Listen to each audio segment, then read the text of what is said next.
It's hard for me to believe that my dad has been in Populous for 25 years because it feels like it was not that long ago that he started working there. I remember vaguely as a child when he got his first promotion and my brother Ryan and I excitedly asked, "Is he going to get a company car?" And my mom said, no, honey, he's going to have to get at least 3 more promotions before that would ever happen. And that's probably never going to happen. Little did she know what a firestorm Rick Martin could be. A few years ago, when I was living in New York, I called my parents and told them that I had met somebody. I said, "He's from Kansas City, and good news, Dad, he's a K-Stater." "All right, awesome," he told me. And then I said, "Even better news, he's an architect." Oh no. Why would you want to date an architect? Well, I then went on to marry the aforementioned architect, as it has turned out very well. I know that as a non-architect, I will never fully understand how great my dad was, as of today, at what he did. But I obviously have known that he must have been doing something right to get to the position he did in his career. It wasn't until a few weeks ago at my husband Sam's office party when I met his boss, who was a longtime colleague of my dad's, that it really woke me up to see just how awesome Rick Martin, not the hockey player, is in the architectural world. His boss, Sam's boss, said to me, you know what your dad is, right? He is the man. I mean, like, really, the man." And I have to say that I agree, and I am so proud to be his daughter. So let's raise a toast to the manhood of the evening, Rick Martin. We love you.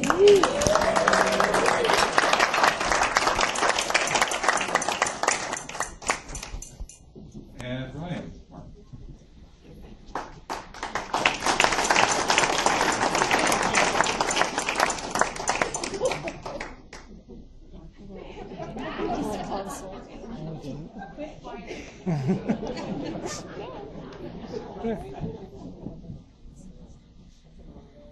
You know, I think I figured out why people hate public speaking so much, and in fact figured out more than death. It's not so much people staring at you, it's hearing your voice amplified. It's truly horrible. So I'm going to take another drink. Thank you all for coming.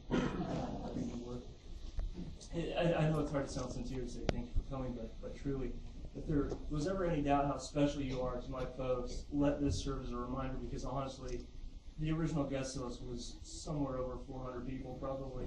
I can attest. and had to be cut down. You're truly special to my folks, and thank you all for being here. It's good to see a lot of you I haven't seen for many years. And if I don't get around to say hi, let me just say now, you probably weren't that special to me, but you are.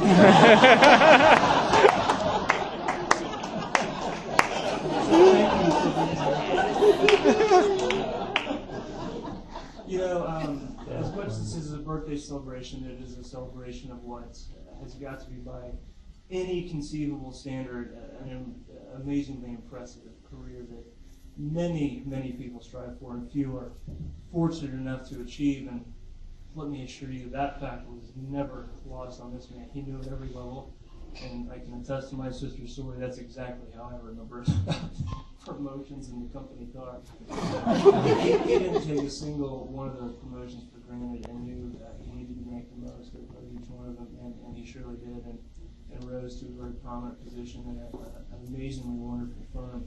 There were a lot of wins in that firm to talk about. Florida Park, Camden Yards, which I got to see. Site expansion, Kansas State. Took me to the ribbon cutting. Okay, only K-Staters think that's cool. Pat Trist was rolling his eyes somewhere. But how about Sprint Center? That probably would have been that was a goal of movers I've seen. Pairing together competitors to steal it out from a world-renowned Pat Didn't let the fact that he had never designed a sports arena stop him from attempting to design one. And I seem to recall a story that when he was asked what he thought of the $75 million budget, quote, "That's a good starting place." Needless to say, HOK and the other firms were able to steal it out the dream team, and it's a great testament to what Kansas City can do, certainly. That's not actually what I want to talk about, though. There were a lot of wins you should be proud of, but it's actually something that probably you may scratch your head at that I think is really something to hang your hat on with your career. And it actually started in the throes of our recession when our immaculate leader that was able to convince just enough of you in this room that he could in fact walk on water was unable to stop the Great Recession, and things only got worse. The firm knew they were facing some difficult times. The construction industry ground to a halt. There simply were no projects to be had, and they knew they'd have to make some tough decisions, my dad and his partners. And they did, unfortunately. And he probably look back on that and say it was one of the darkest times of his career, certainly. But they did what they had to do, and they made some cuts that were very, very difficult. And let me tell you, it's his son.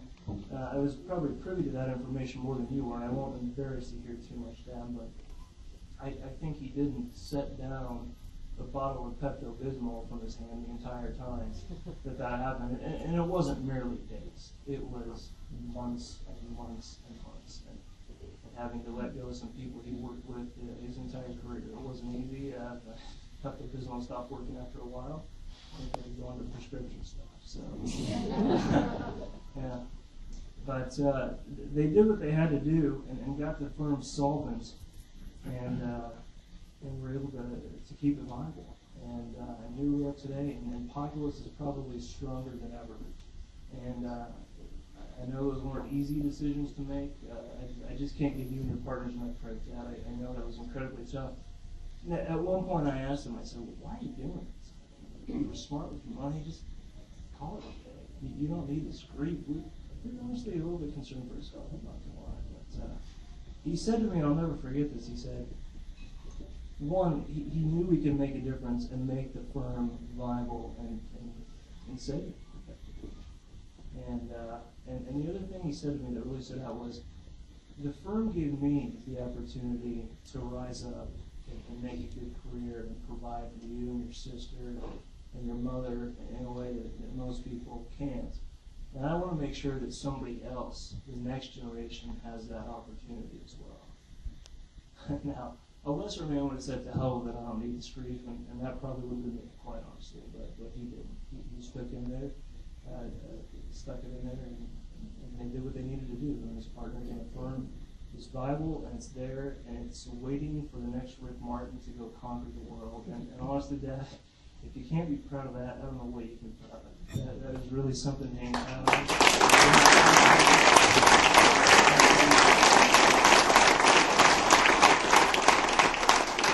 And in closing, it wouldn't be a father-son moment if I didn't say, I love you.